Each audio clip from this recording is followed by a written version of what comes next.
jariar nga hodya U Blei nga shimkyr tein jong nga duwai man Khasi ya nga buhaki jingduwai man kapo hynrei balay kanusip kalapin gayangi ngait ya kum ka jingjia ya U Blei pat pila jit balay jingai no nanga U Blei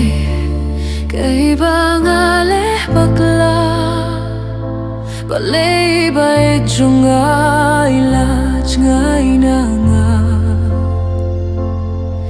U Blei balay ka jingduwa jonga kala shusa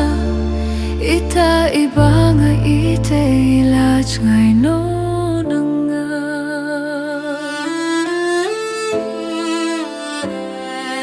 Khasi ya kren jong phi ka sa ka jingkin mo man kamiet ngayam jar jar ngalay ya baru namar jong phi hynrei wala ktah fila yanga kyntien jong phi kylla jingmo ka jingkyrmen jong akala du baro U Blei pyni lynti nga balay ngam yo jingsukha jingiem jonga U Blei nga duwai man kapor hynrei ta bangi ite balay la jai nanga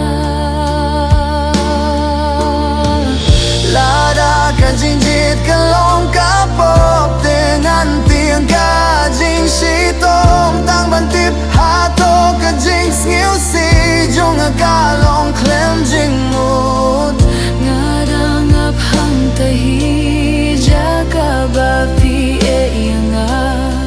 ka jingkin mau jong pi ka sin sharia ka dohnud jonga U Blei ayanga ka jingieit khadu pyni ka dohnud jong ban ngewsih namar Khlem pi ka jingim